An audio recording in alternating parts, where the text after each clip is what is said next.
there's a lot to be outraged about in America, but one of the most infuriating, if only because it's so obvious, is the fact that the price of gasoline has only just now begun to come down. I've been on a crusade against the role of speculators in artificially boosting up oil prices via the easily manipulated futures market. And even though West Texas crude has come down to $79 a barrel, the price of Brent crude, which is traded all over the world, is still above $100, and Brent is what matters, because it's what the refiners use to determine the price you pay at the pump. This should be the most important domestic political issue of our time. Given that gasoline acts as a tax on the consumer, a lot of people have to heat their homes with oil, but instead the regulators have done next to nothing. We know that speculators cornering the market played a major role in oil's run up in $147 back in, it went to $147 back in 2008. It's only logical to infer that the same thing happened when oil spiked earlier this year. So now that crude is finally coming down, we've got to take some steps to ensure this kind of thing doesn't happen again as soon as Europe is dealt with and the global economy turns around. Now, there was a provision in Dodd-Frank, the financial regulatory reform legislation, that required the Commodities Futures Trading Commission to diminish oil speculation by the end of the year. So far, the commission hasn't done squat to enforce the law. There's one man in Washington who's on the case, and it's Senator Bernard Sanders, Bernie Sanders of Vermont. He's the longest-serving independent member of Congress in American history. Senator Sanders has been very vocal about this issue, even going so far as to release confidential records from the CFTC, rightly, I believe, which documented the power of oil speculators on his own website. That's why I'm thrilled to have him on the show tonight. You may not agree with everything he has to say, but he's one of the most principled guys in Washington, and he's my hero on this issue. Senator Sanders, welcome to Mad Money. Good to be with you, Jim. Sir, how is it that a couple of financial institutions control, using margin, perhaps the most important commodity to our nation's future?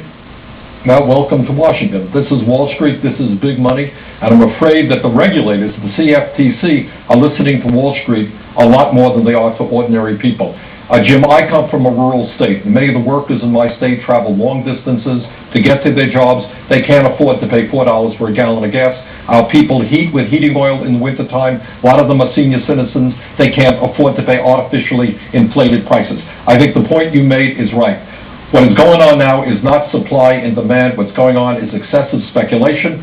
What Congress did in Dodd-Frank is say to the Commodity Futures Trading Commission, you've got to deal with this. Incredibly enough, they have ignored the law. They have not yet dealt with it. How powerful are these interests that they are able to stop it even after Congress passed a bill and the president signed it?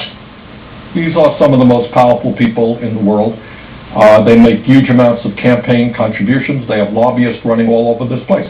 And what they do not want is the American people to understand that the price that they're paying at the gas pump is artificially inflated because of the excessive speculation. And they're working day and night to prevent that disclosure from taking place. Why can't the president, who I think would probably agree with us on this, just say, you know what, it would be in the national interest to raise the margin requirements, how much these institutions, they play with very little money to make big money, raise them for this one particular element, because it affects people in your state, my state, every single state. Why don't they just say, look, it's right to raise the margin requirements? Well, you're absolutely right. And also we got to deal with position limits. Yes. I think if the president did that, people would say, thank you very much, Mr. President.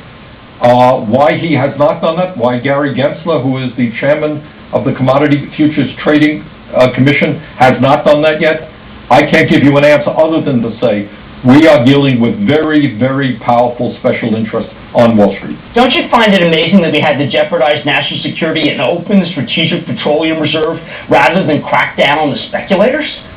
You're absolutely right. You're absolutely right.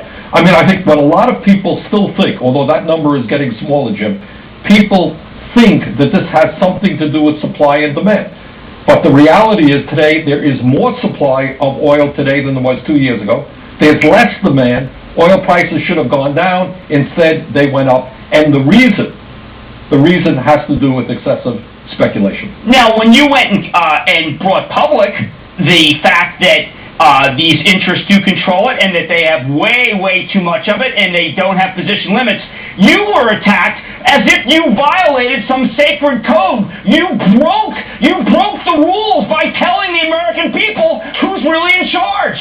How do you like the fact that they attacked you for that? That's right. We allowed the American people to know that the oil futures market is largely controlled not by end users, not by the people who actually use oil, but by speculators. And man, was the speculators outraged. What a terrible thing to do. But needless to say, we're going to continue our efforts in that area. Oil, as you've just indicated, is just an enormously important commodity for our entire economy, and we cannot see it at an artificially high price.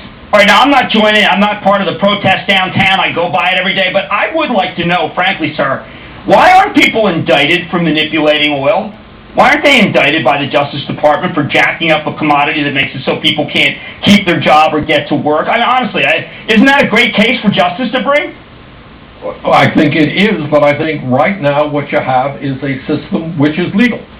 Gary Gensler himself, who is the chairman of the CFTC, told a group of senators, myself included, right, that he guessed that over 80%, Jim, 80% of the oil futures market is controlled not by end users, but by speculators. So they are allowed to do that. The issue is why, when he was supposed to, in January, issue new rules to end excessive speculation, now we're in October, those rules have still not come out. I bet you everybody who watches this show feels like you. What do they do? What can they do? What they can do is write to the Commodities Future Trading Commission and say, Mr. Gensler, you know, you are 8 months too late. Let's get some action, and let's put teeth in it. Let's not have weak rules, but strong rules. Amen. That's Senator Bernie Sanders from Vermont. Thank you so much for coming on the show. My pleasure. Thank you. I know Mr. Gensler from way back. I think he'll listen to reason. I think you should do exactly what the senator said. He's standing up for you. Actually, he may be the only guy standing up for you. David Kramer.